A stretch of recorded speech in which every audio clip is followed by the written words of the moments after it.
దేవుడి మాట దేవుని వాక్యం చదివి దేవుని ఎప్పుడు మాట్లాడుతున్నాము. మరి అలాగే శ్రీధరం మార్కు సువార్త 16వ అధ్యాయం 1 నుంచి 7 వచనాలు. మార్కు సువార్త 16వ అధ్యాయం 1 నుంచి 7 వచనాలు.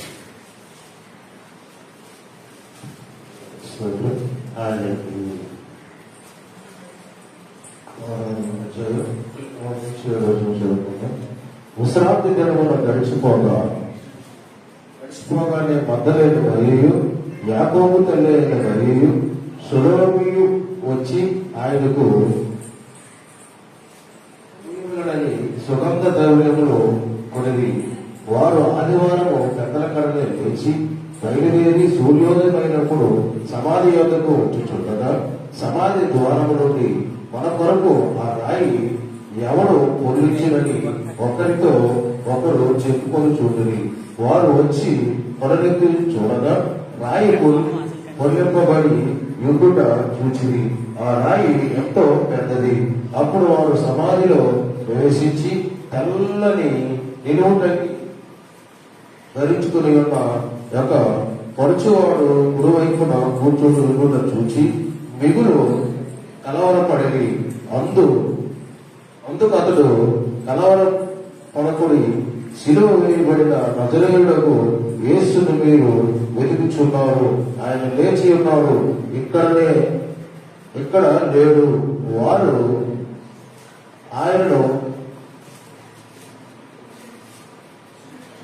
ఆయనను ఉంచిన స్థలము చూడండి. మీరు వెళ్ళి ఆయన మీకంటే ముందుగా గలిలయలోనికి వెళ్ళుచున్నాడని ఆయన మీతో చెప్పినట్టు అక్కడ మీరు ఆయనను చూచితరని ఆయన శిష్యులతో పేతులతో చెప్పబడెను. చదవండి. చక్కటి వాక్యాలు చదివిన ప్రభు బ్యాటి వదనట్టు చేతన బ్రదర్ కూడా ప్రభు బ్యాటి వదనట్టు దేవునికి స్తోత్రం. చిన్న ప్రార్థన చేసి దేవుని అంటున్నాను ప్రార్థనండి. స్తోత్రమయ్యా పరిశుద్ధుడా యేసు ప్రభువానికి వందనాలు, స్తుతులు, కృతజ్ఞతలు చెల్లిస్తున్నాను. నమ్మదగిన దేవుడా, సమయంలో వాక్యం ద్వారా మీరు మాతో మాట్లాడి మీ నామానికి మహిమ తెచ్చుకున్నాడు. యేసు నామంలో అడిగి పొందిన తండ్రి. నేను దేవునికి స్తోత్రం. హల్లెలూయా. ప్రియా దేవుని బిడ్డలారా, క్రిస్మస్ కానీ, గుడ్ ఫ్రైడే కానీ, ఈస్టర్ కానీ, ఈ మూడు కూడా ప్రభు రాజ్యం గురించి ప్రకటించినదే. యేసు ప్రభు పుట్టినప్పుడు ప్రకటించబడింది ఆయన రాజుగా. అలాగే ఆయన మరణంలో కూడా ఆయన రాజుగానే కనబడుతుంటాడు. ఆయన పునరుత్థానంలో చదివినటువంటి 3 లేఖన భాగంలో కూడా జరుగుతున్నటువంటి విషయం చూడ. ఒకసారి మార్కు సువార్తలో 8:31 ఈ లేఖనాలు రాపించుకుంటాగా అసలు విషయాన్ని జ్ఞాపకం చేసుకోవాలి. మార్కు సువార్త ఆయన బ్రతికిన రోజుల్లో, యేసు ప్రభు వారు బ్రతికిన రోజుల్లో చెప్పిన మాట 31వ వచనం, 8వ అధ్యాయం 30. మనుష్య కుమారుడు అనేక హింసలు పొంది పెద్దల చేత, ప్రధానుల చేత, ప్రధాన యాజకుల చేత, ఇంకా ఉపేక్షింపబడి చంపబడి 3 దినములైన తర్వాత గ్యారంటీ అగత్యము. నిందకన్నారు. చాలండి, నిందకన్నారు కదా. ఎవరున్నా లేకపోయినా మనం కొన్నిసార్లు తప్పుద్దేమో ఆయనకి అక్కడే. సమాధి దగ్గర ఎవరున్నా లేకపోయినా, అది బంధించినా బంధించకపోయినా ఆయన సమాధిలో ఉండి. ఎందుకంటే అపోస్తుల కార్యాలు 2:24 చెప్తాడు, మరణము ఆయనను బంధించి ఉంచుట అసాధ్యం. చదవండి లేఖనాలు. అపోస్తుల కార్యాలు 2వ అధ్యాయం. మరణము ఆయనను బంధించి ఉంచుట అసాధ్యము కనుక దేవుడు మరణ వేదనలను తొలగించి ఆయన లేపెను. దేవునికి స్తోత్రం. మరణ వేదన ఒకటి చూసారా? యేసుక్రీస్తు నమ్మినటువంటి వారికి వేదనకరమైన మరణం ఉండదు. ఏంటంటే అంత గ్యారంటీగా మీరు చెప్పగలరంటే, కొంతమంది భక్తులు చూశాను, నేరుగా మా అమ్మని చూశాను. మా అమ్మ గురించి నేను ఎంతైనా చెప్పుకుంటాను, అది నా విషయం అనుకోండి. కానీ ఆ పక్కనే ఉండి ఆమెను పరిచయం చేసినటువంటి పాస్టర్ గారిని అడిగితే ఎందుకంటే ఆమెకు మరణకాలం లేదు. బ్రతికినప్పుడు మేము ఆసుపత్రికి ఇక్కడికి పార్వతీపురం హాస్పిటల్ గట్రా తీసుకెళ్ళి డాక్టర్లు తీసుకొస్తుంటా దాంట్లో ఆ సెలవును బాట్లు చెప్తూ ఉండేది. ఆసుపత్రికి వచ్చేస్తున్నాం. తర్వాత ఎవరినైనా అక్కడ ఏంటన్నా అడిగి తీసుకొచ్చి అనుకున్నాం. దారిలో కనిపించింది. నేను మా శంకర్ వస్తుండగా అప్పుడు నేను శంకర్ తన నాన్న చచ్చిపోయింటారు కదా, ఎందుకంటే శరీరం తీసి భావిస్తారంటే నా లోపల పాస్టర్ ఇంటికి వచ్చి కూర్చొని ఉంటాను. కూర్చోకుండా కొంచెం బాగైందంట. అప్పుడే చచ్చిపోతాను. తర్వాత 3 రోజులు అంటే 4 రోజుల వరకు బ్రతికాను. తర్వాత ఏమో ఇదిగో ప్రభు నిలబడి ఉన్నారు, నేనేదో పని చేస్తున్నానంట, ఆయన పని మనం అదిగో వెళ్ళిపోతానని చెప్పేసి కొంతమంది సేవకులు కూడా నేను చూసాను. ఎందుకంటే మరణం వస్తుంది, కానీ మరణ వేదన ఆయన శిలువలో ఆయన మరణంలోనూ జయించాడు. ఆయన నువ్వు పడుకున్నట్టుగానే ప్రభు తీసుకెళ్ళి ప్రియులారా సరే నరులారా తిరిగి రండి అని చెప్పాడు. చూడండి, ఎప్పుడైతే యేసుక్రీస్తు వారు తమ మరణం గురించి మాట్లాడారో అక్కడ మత్తయి సువార్తలో రాయబడింది. అక్కడ ఒక సంగతి జరిగింది 17వ అధ్యాయంలో, మత్తయి సువార్త 17వ అధ్యాయంలో 22-23 వచనాలు త్వరగా చదివింది. గలిలయలో సంచరించుచుండగా అమ్మ వింటారా? అదలాగా ఉన్నారా? స్తోత్రం. హల్లెలూయా. ఏమన్నమ్మా? మనుష్య కుమారుడు మీ చరిత్ర దాఖలాలు ఆయన మనుష్య కుమారుడనే ప్రస్తావిస్తున్నాడు. ఆయన మనుష్య కుమారుడు అప్పగించినప్పుడు ఆయన మనుష్య కుమారుడుగానే అప్పగించాడు. తిరిగి లేచినప్పుడు దేవుని కుమారుడిగా తిరిగి లేచాడు. గట్టిగా చెప్పలు కూడా దేవుడు. హల్లెలూయా, హల్లెలూయా. మనుష్య కుమారుడుగా ఉన్న మనల్ని ఎవరైనా అడ్డగలడు. ఈవెన్ యేసు ప్రభువుని కలిపి మనుష్య కుమారుడుగా ఉన్న ఎవరినైనా ఎవరు అడ్డగలడు? మనుష్య కుమారుడుగా. అదే నువ్వు దేవుని కుమారుడు అయితే నీకు ముందు ఆ యొక్క దూత ముందు వెళ్తాడు. ఇప్పుడు ఈ సమాధి దగ్గర ఎవరు కూర్చున్నారంటే చూడండి, ఇక్కడ డాక్యుమెంట్ చదవండి. 22-23 పూర్తి చేయండి. అక్కడ పరిస్థితి మనుష్య కుమారుడు మనుషుల చేతికి అప్పగించబడిపోతున్నాడు. వారు ఆయన చంపుతారు. 3వ దినాన యేసుప్రభువే చెప్పారు. చెప్పగా అంటే ఎలా బహుగా అంటే ఎక్కేస్తారు, కుమ్ములు వేస్తారా? మాట ఏదైనా అలాంటి మాట వచ్చినప్పుడు కుమ్ములు ఎక్కి ఊపిరి ఆపుదేమో అయిపోద్దేమో అంతగా దాన్ని ఏమని రాశారు బైబిల్లో? బహుగా ఎక్కారు. దేవునికి స్తోత్రం.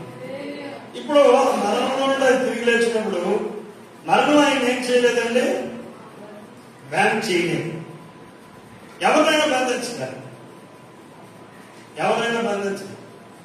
మీకు పాలన రాజుల్లో అలెగ్జాండర్ అనేటటువంటి పేరు గుర్తుందా? Alexander the great. ఈయన స్టోరీ ఎట్లా ఉంటుందంటే, ఆయన చిన్న పిల్లవాడి దగ్గర నుండే రాజుగా ఉన్నాడు. యవన కాలానికి యవన పిల్లల్లో ఉన్నప్పటికే రాజు.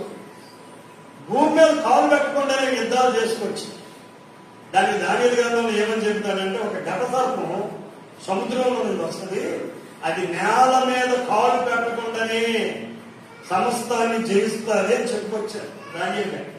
ఆయనకు వచ్చిన దర్శనం. ఆయన ఎవరి గురించి ప్రస్తావించబడిందంటే అలెగ్జాండర్ గురించి. ఎందుకంటే ఆయన కాలు నేల మోపకుండానే ప్రపంచ పథకాన్ని పడుకుంటాడు. ప్రపంచాన్ని ఆ పటాన్ని కట్టుకుంటుంటాడు.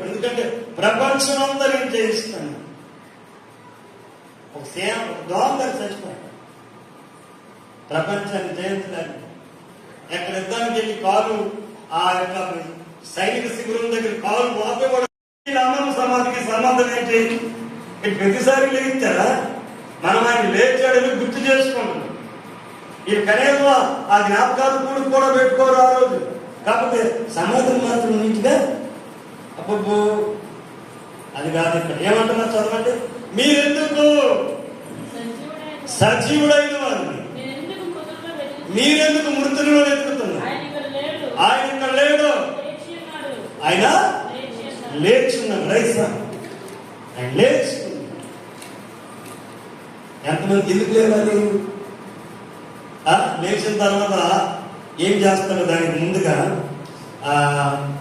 ఒక మాట మీకు చూపిస్తారు చూడండి.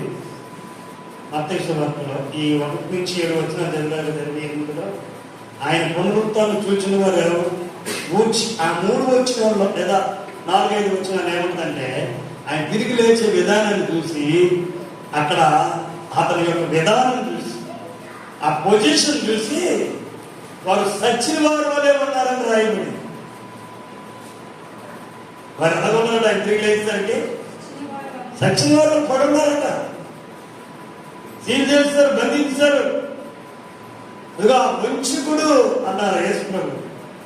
ఆయన దానికి సరెండర్ అయిపోయి సమర్పించుకొని వచ్చారు కాబట్టి ఏమండి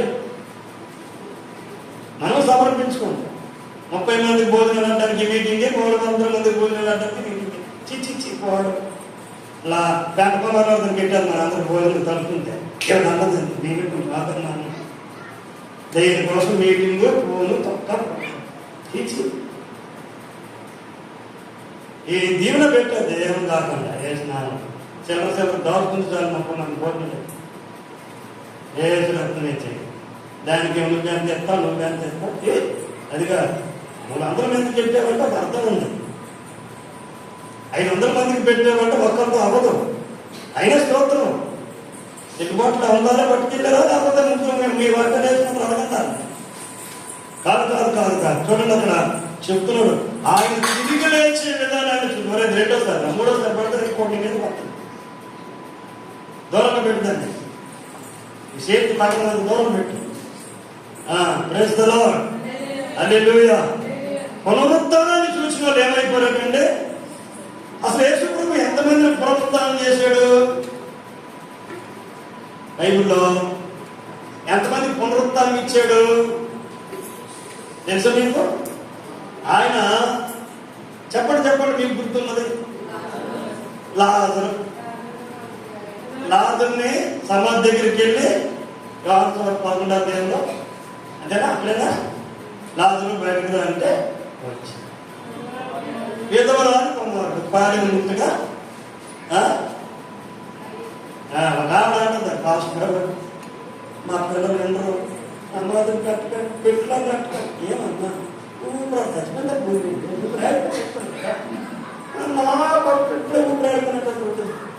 అది ఏడ్చు. ఇంత ఎదురు మా పనులు ఉన్నాయి. అది తెచ్చి అదే వేసుకుని పాడి ఉంటాడు కదా తెచ్చి అడగారు దొరుకుతుందండి. గంధం చక్కెర ఉన్న ఇంట్లో దేనికి సమాధి పెట్టి చూస్తానికి వాళ్ళు డబ్బులు ఇచ్చిందండి. ఘనంగా సమాధి కార్యక్రమం పెట్టుకుంటాడు కదా. ఏప్రిల్లో చూపించుకుంటాను. 10,000 దాచిపెట్టాను దానికోసం అని మనవడు అంటాను. వద్దు మా ఊరు రావడం ఎక్కడో రావదా? సమాధిలో ఉంటుందా? సమాధిలో కాదు. ఇంకా ఆయన ఏమంటే తెలిసిన యేసు ప్రభు పాడిన ఉంటాడు కదా, సమాధి పెట్టుకుంటాడు. వాటిని తెలుసు. హల్లెలూయా. సరే అలాంటి ఉన్నారు. పాడి ముట్టాడు పుస్తకాలు కొడుకో లేదు. ఇంకెవరు? యాయి తని తాగమి చిన్నదానా కూర్చోము. రెండు త్వరగా హల్లెలూయా.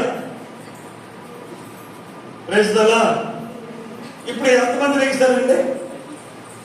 బాగా గుర్తుపెట్టండి మాట. హలో, బాగా గుర్తుపెట్టారు. ఎవరెవరు లేచారు? చాలా ఇంట్రెస్ట్ కూడా తిన్నా. ఇక్కడ ఉన్నారా? స్తోత్రం. గట్టిగా చెప్పండి కొట్టండి. హల్లెలూయా. ఎవరెవరు లేచారు?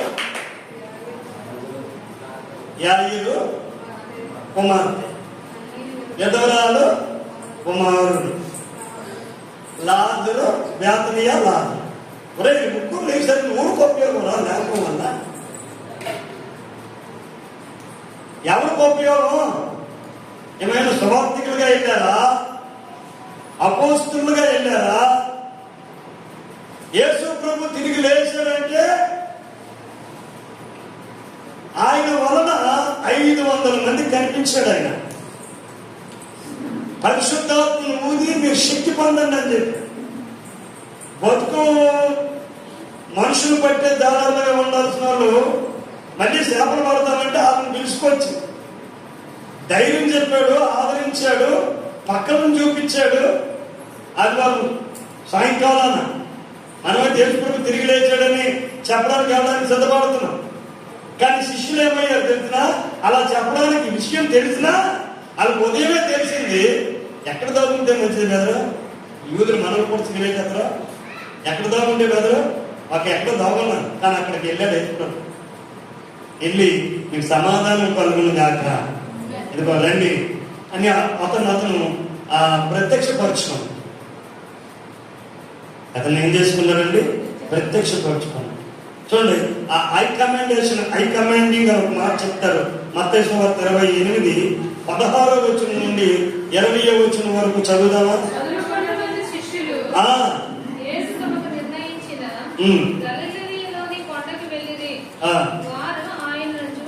వారు ఆయనను చూచి మొక్కిరి గాని ఎందుకు సందేహం వచ్చింది? చదువుదాం. యేసు వారి యొద్దకు వచ్చి పరలోకమందును భూమి మీదను నాకు ఎప్పుడైతే తిరిగి లేచిన తర్వాత చెప్పాడు, మీరు పలాని చెయ్యండి అని చెప్పారు. మరి ఇంకొక సంవత్సరం యోహాను సంవత్సరం చెబుతాడు, నేను నా ఆత్మను మీ మీదకి పంపిస్తాను. కాబట్టి మీరు ప్రవచిస్తారు, మీరు బాధపడతారు, ఇక ఎన్నో చెప్పుకొచ్చాడు ఆయన. అది అపోస్తలుల కార్యాల గ్రంథంలో జరిగింది. మరి వీళ్ళు ముగ్గురు తిరిగి లేచారు కదా, ఎవరికి ఉపయోగం? నిన్ను పాపంలో నుండి, శాపంలో నుండి, మరణంలో నుండి, హలో వినండి, వివిధ రకాలైన బంధకాల్లో నుండి ప్రభు మిమ్మల్ని బయటకు లేస్తే నువ్వు ఊడుకోపోయావు. మళ్ళీ నీ దగ్గర నువ్వు లోపలికి వెళ్ళిపోతావు. ఆ లెక్క అన్ని కథలా, విగ్రహారాధన కథలా. మరి నీ తిరిగి లేపాడే, ఎవరికి నువ్వు ఉపయోగం చెప్పు? లాభంలో ఊడుకు ఉపయోగమా? యాయీరు కుమార్తె ఎవరికి ఉపయోగం? ఎందుకు లేచినట్టు? ఊడుకని సాక్ష్యం చెప్పినట్టుందా? లాభం ఊడుకని సాక్ష్యం చెప్పాడా? మరి నువ్వు ఊడుకని సాక్ష్యం చెప్తున్నావు, పునరుత్థానాన నీ చెట్టు నీ పక్కన పెట్టుకుని వెళ్ళిపోతున్నావు లోకంలో. మళ్ళీ సిగ్గుండాలో విశ్వాసం దాక ఆయన తిరిగి లేస్తే ఆత్మకు మరచిపోయింది. మరి నువ్వు తిరిగి లేచి దేనికి ఉపయోగం? ఒక ఉదయకాల ప్రార్థనకు రోగం, మధ్యాహ్నకాల ప్రార్థనకు రోగం, దేనికి అర్థం? ఒక ప్రభు కార్యాలంటే మేడలు ఎత్తి కొడుకుతావు. ఆయన తిరిగి లేచాడు, ఆయన సజీవుడు. కనుక యాయీరు కుమార్తెలు అంటే ఎంతో మందికి లేదు. స్వస్థతలు, వ్యాధులు బాగు చేయడం పక్కన పెట్టు, మరణం చేయడం. ఏమంటే మరణించవలసిన వాళ్ళనే దేవుడు మనం తిరిగి లేచాడా? మీ ముందు నిలబడి నేనే మీకు మొదటిసారి. ఆయన నమ్మకపోతే ఆయన పునరుత్థానపు శక్తి ఎవడో ఇటువైపు చూడండి, పైకి ఎత్తుతారుగా నా మీద రాకపోతే నేను ఈ పాటికి ఒక గోడ మీద ఓటు పెట్టేసి దాన్ని దండ అయిపోతుంది. జ్ఞాపకాత్మ దేవునికి స్తోత్రం. ప్రతిరోజు గుర్తు చేసుకోవడానికి ఉండదు. నా తర్వాత వాళ్ళు ఎవరో ఉంటే సంవత్సరానికి ఒకసారి గుర్తు చేసుకోవటం. కానీ ఆయన పునరుత్థాన శక్తి నా మీదకి వచ్చింది, నా మీదకి వచ్చింది. దేవునికి స్తోత్రం, హల్లెలూయా. పేతురు కొలస్సీ పత్రికలో చెప్తారు చూడండి ఒక మాట, 1వ అధ్యాయం, కొలస్సీలకు రాసిన పత్రిక 1వ అధ్యాయం 16, 17, 18, 19. అమ్మా మరలా డాక్టర్ చెప్తున్నా, కొలస్సీ పత్రిక 1వ అధ్యాయము 16 నుండి 19.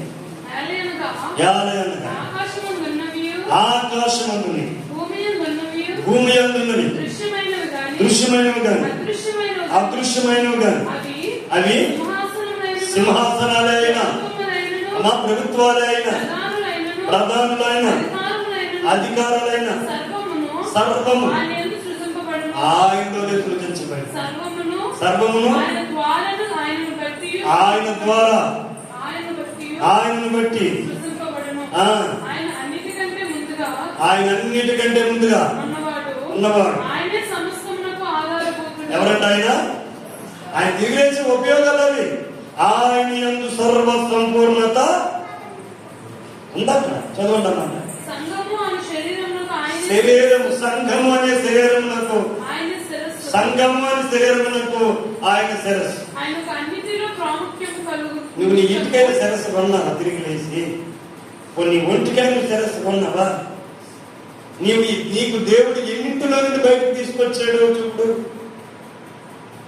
చెడు అలవాట్ల నుండి బయటకు తీసుకొచ్చాడు, తండ్రుల తాతల శాపముల నుండి బయటకు తీసుకొచ్చాడు.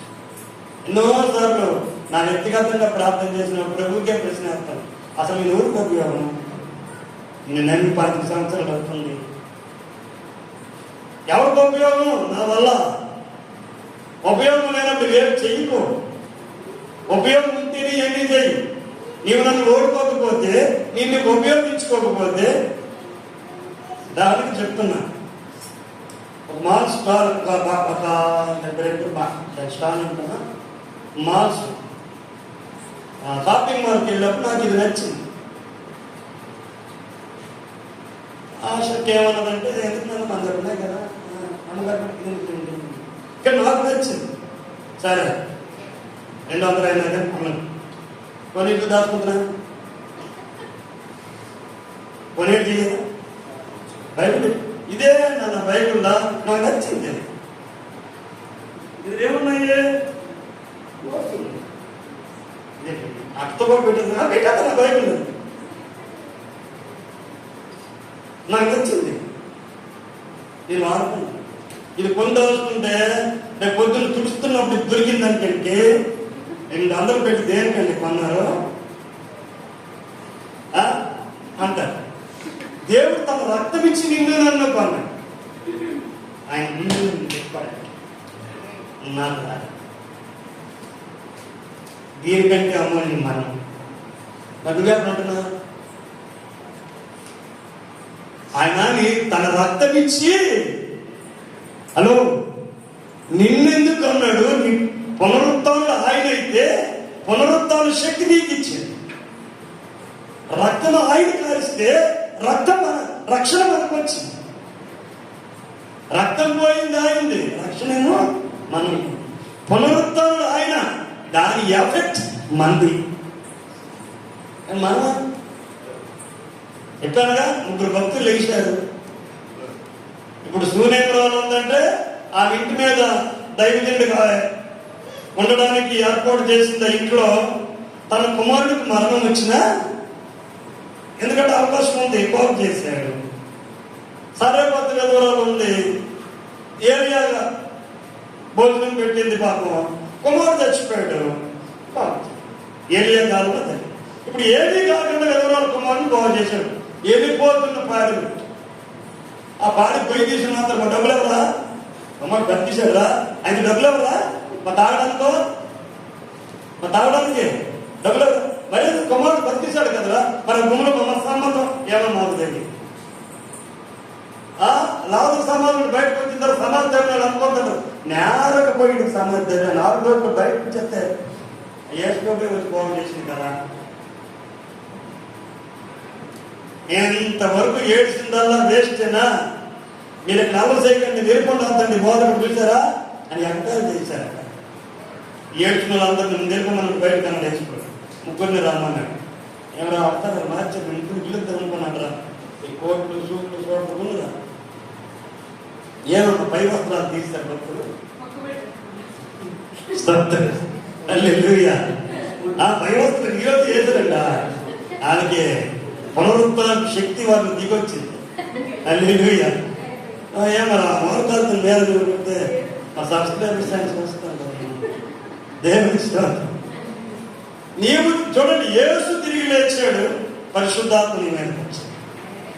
Praise the Lord. గట్టిగా చెప్పండి. దేవుని నామమున హల్లెలూయా. పరిశుద్ధాత్మ శక్తి వలన మనము అనేక రకాలైన శాప విమోచన పొంది బంధకాల నుండి బాధల నుండి బయటకు వచ్చాం. ఎవరికి ఉపయోగం? కనీసం దేవునికని మీరు భోజనం చేసినను, పానము చేసినను, మరి ఏమి చేసినను ఆయన మహిమ నిమిత్తము మీరు చెయ్యండి అని చెప్తున్నారు దేవుని వాక్యం. కనీసం ఒక దినం ప్రార్థనలో కూడా మేము ఉండడానికి కష్టమే. అది శుక్రవారం కాదు, గుడ్ ఫ్రైడే లేదు, ఏసుకొని ఉండదు, ఏముండదు. మరి నేను ఎందుకు బాగు చేసినప్పుడు నేను అందుకే మీరు ఏమనుకున్నారు మాట్లాడుకుంటారు తరచు. కొంచెమైనా భయపడతారేమో పాస్టర్ వినంటున్నారు అని ఆయన తక్కువ కుమారుని అక్కడ తీసుకెళ్తుందా? తక్కువ కావాలని అది నాసు, ఇది పొట్టు. నా జీవితాన్ని అక్కడ కాకపోవడం ఎందుకు? ఇద్దరు తప్పే, ఒక భక్తుడు, ఒక కుమారుడు, ఒక ప్రవక్త తప్పిన ఓకే నేను సేవకుడు కనుక నుంచి అందం తప్పిపోయాడు కదా కుమారుడు కదా. ఎంత శక్తివంతుడట.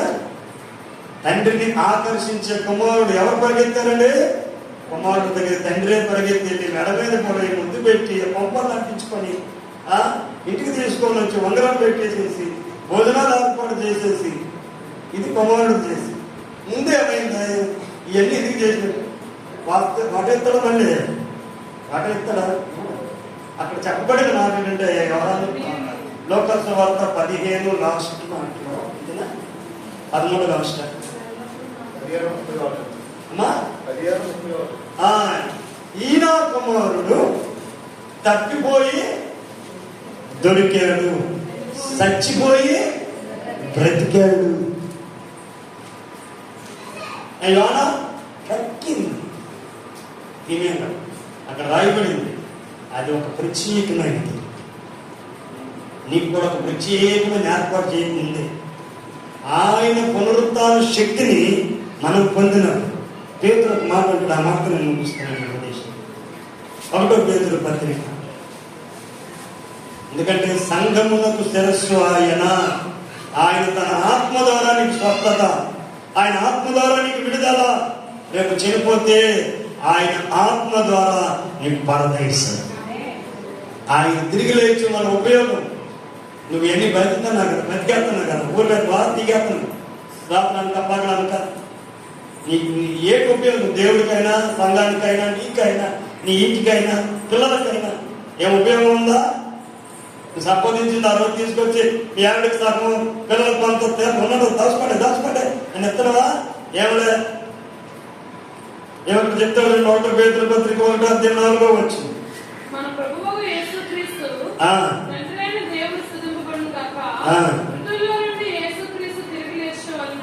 ఏమన్నా తిరిగి లేచుట వలన ఏం కలిగిందండి? జీవముతో కూడిన, మన జీవం కాదు, మన జీవం తినాలి కదా. ఏదే గ్యారెంటీయా డౌటా? మన జీవం అలాగే ఉంది. చెప్తున్న నామలేము కానీ జీవముతో కూడిన ఆయన నిరీక్షణ, ఆయన జీవం మనకి కలుగునట్లు అక్షయమైనది, నిర్మలమైనది, వాడబారనిది స్వాస్థ్యం మనకు కలుగునట్లు ఆయన తన విశేషమైన కనికరము చొప్పున మనలను మరలా నీకు వారం వారము చెల్లింపజేస్తున్నాడు. ఆయన వారం వారము నీకు పునరుత్థానం. అయినా కొంచెం తెలపడలేదు. భక్తిలో ఎదిగితేనే భక్తిలో ఎదగాలి. ఏమంటే అప్పుడు ఎలా మళ్ళా చదువమ్మా? ఆ మనల్ని మరలా జన్మింపజేస్తాను. మరలా జన్మింపజేస్తాను. కనికరం చొప్పున ఏం చేసుకొచ్చాడండి? మరలా మనల్ని జన్మింపజేశాడు. కాబట్టి నా ప్రియ దేవుని బిడ్డలారా, మనం బాగా ఆలోచించాలి. ఆయన దగ్గరికి వెళ్తున్నప్పుడు ఆ రోజున ఆదివారం నేను మధ్యాహ్నం చేశాను. సంతలో నుండి ఇంటికి కొంతమంది వెళ్తున్నారు, ఒక ఇద్దరు మనుషులు. అది సువార్తల్లో మనకు కనిపిస్తుంది. వాళ్ళిద్దరు పేర్లు కూడా రాయబడ్డాయి. వాళ్ళిద్దరు యేసు ప్రభువు వారి గురించి మాట్లాడుకుంటున్నారు. మూడో వ్యక్తి ఒక ఆయన పరిచయం అయ్యాడు. బ్రదర్ ప్రేరుడు ఏమన్నా వెళ్తున్నారు సాయంకాలమా? అంతకెళ్ళామండి, ఎరుసలేమో మా ఊరు వెళ్ళిపోతున్నాం. సరే సరే నేను కూడా వస్తున్నాను కాదండి. మీ దేవుడు బ్రదర్, వాళ్ళు మీ ఊరు అవతల. సరే ఆయన యేసు ప్రభు అని చెప్పి వాళ్ళకి తెలియదు. మీకు తెలియదా? వాళ్ళండి యేసు నజరేయుడు, ఆయన మధ్యలో ఎన్ని అద్భుతాలు చేశాడు, ఎన్ని సూచక్రియలు చేశాడు. పాపం మొన్నటి దినాన్ని ఆయన చంపేస్తే మరి ఈ రోజు నిజలేదండి, సమాధి ఖాళీ అయిపోయిందంటండి, అందరూ మాట్లాడుకుంటున్నారండి అంటున్నప్పుడు ఆయన కూడా కొన్ని మాటలు మాట్లాడుకుంటే దేవునికి స్తోత్రం, హల్లెలూయా. ఏమన్నా మరి భోజనం టైం అయిపోయింది, ఒక చిన్న ఏదో మాకు కలిగింది. వచ్చాడు ఆయన రొట్టె విరిచేటప్పటికి, గమనించండి ఇటువైపు చూడండి, ఆయన రొట్టె విరిచేటప్పటికి వారి కళ్ళు తెరవబడ్డాయి. అప్పుడు వాళ్ళు అనుకుంటున్న మాట ఏంటో తెలిసిన ఆయన చదవమని, ఆయన త్రోవలో మనతో మాట్లాడుతుండగా, లేఖనములను మనకు బోధించుచుండగా, అమ్మా ఆయన బతుకున్నప్పుడు కాస్తుంది, పునరుద్ధరణ అయిన తర్వాత మన హృదయము దేవుని వాక్యం చెప్తే నీ కళ్ళుకి సిగ్గు ఉండాలి. అసలు నిద్ర వస్తే చచ్చిందా? లేఖనము వినబడుతున్నప్పుడు ఏం కలగాలి బిడ్డ? ఆయనకేం కలిగింది? రాత్రి ఏదో ఓవర్ నైట్ ప్రార్థన చేసినట్టు కులికేస్తా చర్చిలోకి వచ్చి ఆయన హృదయం ఏమైంది? వాక్యం వింటుండగా బోధించినోడు ఎవడనేది నీకు అనవసరం. ఎవరు బోధిస్తున్నారు అనేది కాదు, ఆత్మ నీతో మాట్లాడుతున్నాడు. వాక్యము ప్రత్యక్షమవుతున్నప్పుడు ఏమవ్వాలా? అది ఉందా నీకు? అది ఏ గుండె? రాతి గుండె అయితే నీకు నిద్ర వస్తుంది. రాతి గుండె అయితే నిద్ర వస్తుంది కాదా? అంతా కుమారితో బాగా మాట్లాడుతుంటే మరి నీతో ఎప్పుడు మాట్లాడినాక ఇప్పుడు మాట్లాడతాను నీతో. వాళ్ళు ఏమనుకుంటున్నారండి? పునరుద్ధరణ అయిన తర్వాత వారికి లేఖనాలను బోధిస్తున్నాడు. వారికి సరిగా లేఖనాలు అర్థం కాదా? ఆయన అదృశ్యుడైపోయిన తర్వాత వాళ్ళు అనుకుంటున్న మాట ఏంటో తెలిసిన ఆయన మనం అరే నువ్వు రారా చేయము, నువ్వు రారా నాకు పక్కట్లే. ఇప్పుడు మరీ అంటదండి పాటమాలి ఆ బాధను ఎక్కడ పెట్టాను చెప్ప ఏమన్నా ఎత్తుకుంటా ఎత్తుకుంటా ఈయన ఎత్తుకొని బాగా ఎత్తుకొని బాగా చెప్పండి. ఈయన ఎత్తుకొని పోతాం ఏంటమ్మా చిన్నబంధు అనుకుంటారు ఏంటమ్మా? ఆ చిన్నబాబుడు యేసు ప్రభు వారు ఆ బాధకులు వెతుకొని పోతావా? చదవండి మాట ఏమన్నదా? ఎందుకు ఏడుతున్నా?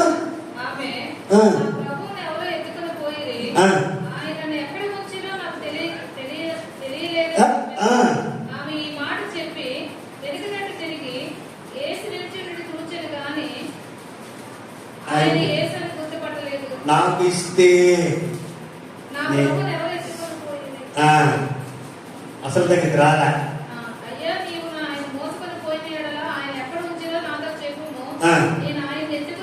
ఇదండి ఎత్తుకొని పోవడం అంటే అందరూ చూడండి. యేసు ప్రభుని అది ఎత్తుకొని వెళ్ళిపోతాను అంతే. మరి అయ్యింది కదా, ఎత్తుకొని వెళ్ళిపోతాను. ఎత్తుకొని వెళ్ళిపోయి అక్కడే ఉంటుందో దేవుని పనులు రారా ప్రేస్తవా? ఎత్తుకొని వెళ్ళిపోతాట. ప్రేమ ఆయన మీద ఉండే ప్రేమ.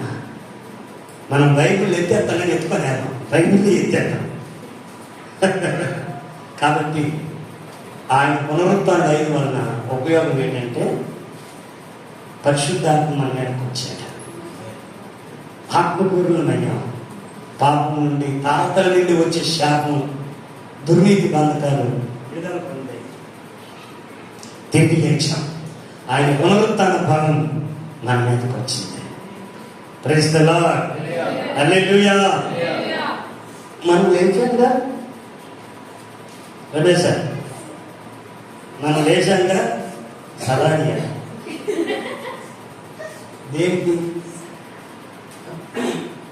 ప్రభు తిరిగి లేచి ఉంచాక అక్కడ రాయబడుతుంది అసవార్తలో. ఆ దేవదూతలు అంటారు, పేతురుకు చెప్పండి అంటారు. శిష్యులకును పేతురుకుని చెప్పండి. పేతురుకు ప్రత్యేకంగా మెన్షన్ చేస్తారు. మేత పేతురు తిరిగితే సార్ సలాడేస్తాడు. వెళ్ళే చెప్పక ముందు వెళ్ళేందులో పడిపోతాడు. 200 కిలోలు ఆయన పడిపోవాలంటే బుద్ధి కాదా, చెప్పలేవదా? అందుకని దేవదూతలకు తెలుసు పేతురు సంగతే. నీ ఊరు పెద్ద మనుషులకు తెలియాలా నీ సంఘం సంగతి.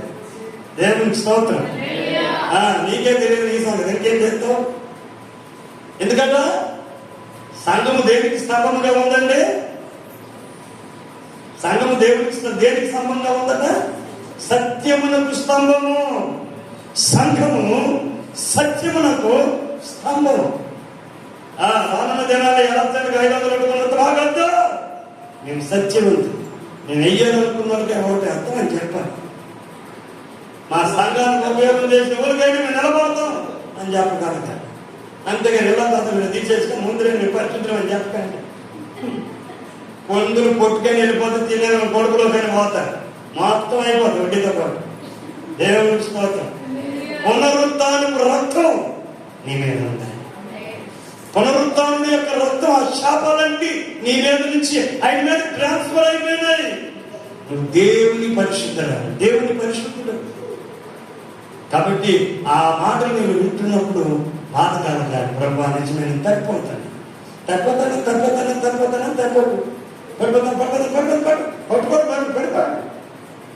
ఎలా.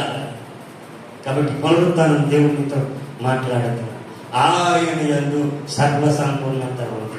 ఆ పునరుత్థాన బలమే ఈరోజు మనల్ని మోక్షాన్ని తీసుకుని వెళ్తుంది. ప్రార్థన చేసుకుంటాం. తరలించాలి. గుండెలు మండినట్లుగా లేఖనము బోధింపబడతా ఉంది. అయ్యా నిజమే తక్కువ ఉన్నాం. అయ్యా నీకు వందనాలు.